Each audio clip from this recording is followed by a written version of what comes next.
Selamat pagi, saudara-saudara yang terkasih dalam Tuhan Yesus Kristus. Kita berjumpa kembali dalam sapaan dan renungan pagi GKI Salatiga. Hari ini, Kamis 30 September 2021, bersama saya, Nadia Sita. Sebelum membaca dan merenungkan firman Tuhan, marilah kita bersatu di dalam doa. Mari kita berdoa. Selamat pagi, Bapa. Kembali kami datang ke hadirat-Mu, mengucap syukur atas hari baru, serta berkat-Mu di pagi hari ini. Terima kasih pula Engkau telah memberikan istirahat yang cukup, yang tentunya berguna bagi jiwa raga kami. Di kesempatan pagi hari ini, kami akan merenungkan sabda-Mu.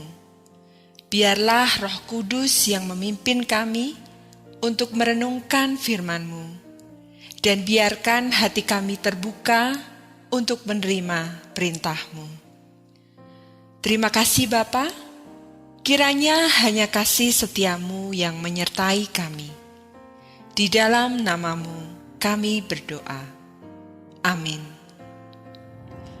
Saudara-saudara, saya akan membacakan kitab Filipi pasal 1 ayatnya yang ke-21 yang menjadi dasar renungan pagi hari ini. Hidup adalah Kristus dan mati adalah keuntungan. Demikian bunyi firman Tuhan, dan renungan pagi ini saya beri tema yang sama, yaitu hidup adalah Kristus dan mati adalah keuntungan. Saudara yang terkasih, pasti sudah tidak asing dengan lagu pujian dari Kidung Jemaat nomor 392 yang berjudul Ku Berbahagia, atau dalam bahasa Inggrisnya Blessed Assurance. Ku berbahagia, yakin teguh, Yesus abadi kepunyaanku. Aku warisnya, ku ditebus, ciptaan baru, Rohul Kudus. Aku bernyanyi bahagia, memuji Yesus selamanya. Aku bernyanyi bahagia, memuji Yesus selamanya. Demikian penggalan dari lirik lagu Ku Berbahagia. Penulis atau pencipta lagu ini adalah Fanny Crosby. Pada tahun 1820, saat usianya baru 6 minggu, dia mengalami demam. Namun karena salah penanganan dokter, kedua matanya menjadi buta. Di tahun itu juga, ayahnya meninggal dunia, hingga Fanny Crosby hanya diasuh oleh ibu dan neneknya. Saat usianya menginjak 5 tahun, melalui pemeriksaan dokter, diketahui matanya tidak bisa dioperasi, dan kebutaannya bersifat permanen. Sejak itu, gadis kecil itu menjalani hidupnya dalam kegelapan.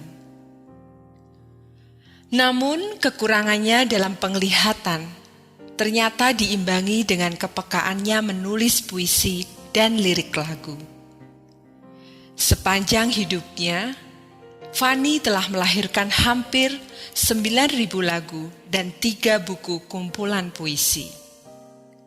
Selama hidupnya, Fanny Crosby merupakan figur yang dikenal di seluruh Amerika.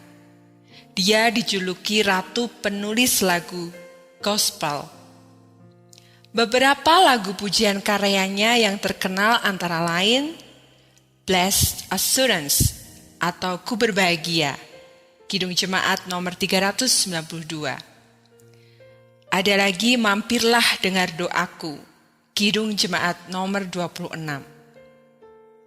Kemudian Di Jalanku Ku Diiringi, Ku perlukan juru selamat, selamat di tangan Yesus, pada kaki salib-Mu, dan lain-lain.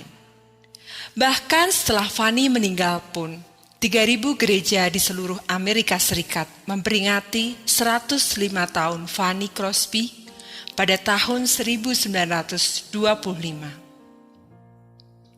Lagu-lagunya masih dikumandangkan di gereja-gereja seluruh dunia hingga saat ini.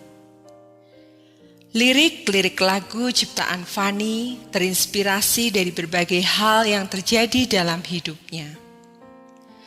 Selain aktif dalam menulis puisi dan lirik lagu, Fanny Crosby juga dikenal sebagai tokoh yang konsisten memperjuangkan pendidikan bagi orang buta dan misi penyelamatan atau rescue mission.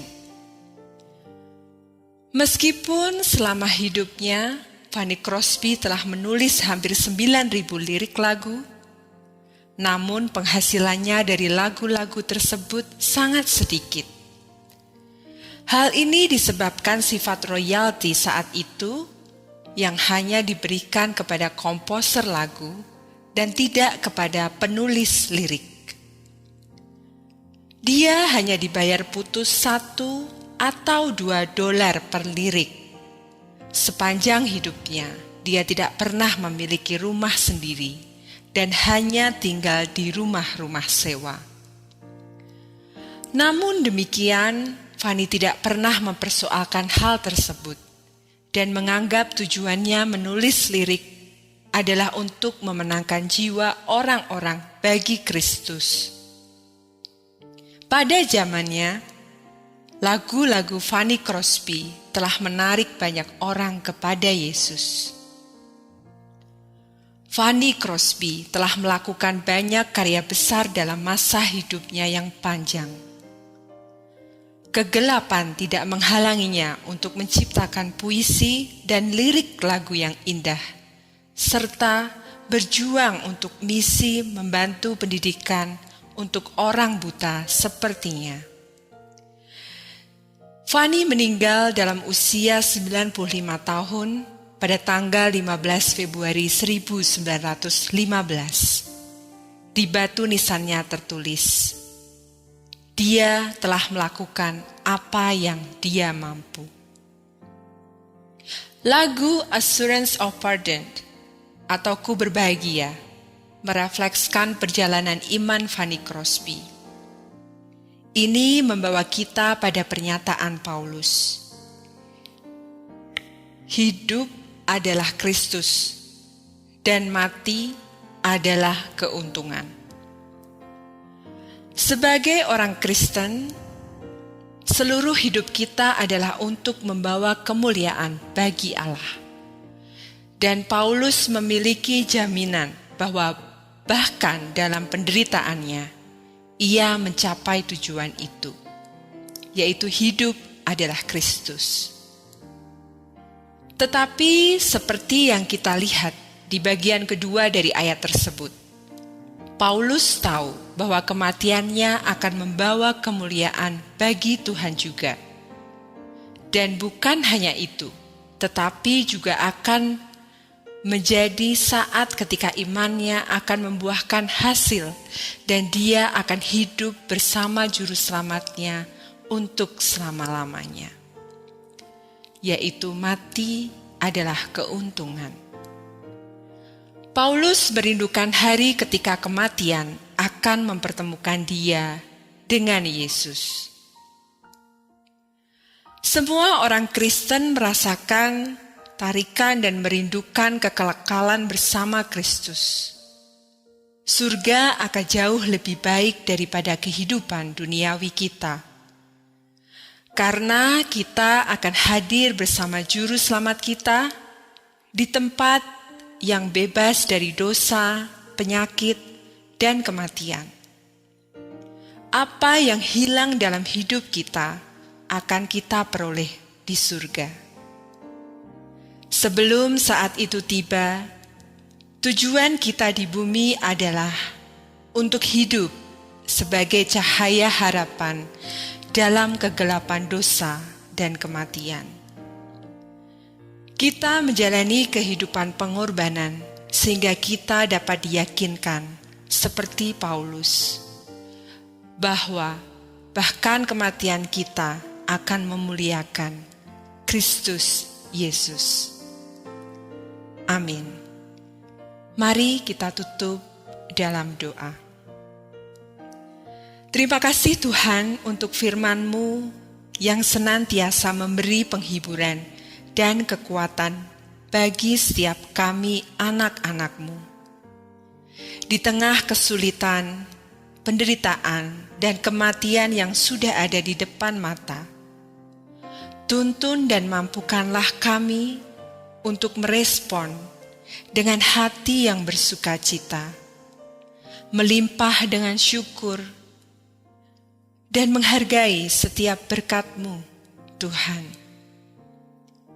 Jangan biarkan hati kami menjadi iri terhadap keuntungan dan kelancaran orang lain. Jangan biarkan hati kami menjadi marah ketika kami mengalami ketidakbaikan. Tetapi mampukan kami untuk terus belajar mengasihi, penuh dengan damai sejahtera, hati yang melimpah dengan syukur, dan makin bertumbuh dewasa di dalam iman. Di dalam nama-Mu kami berdoa. Amin.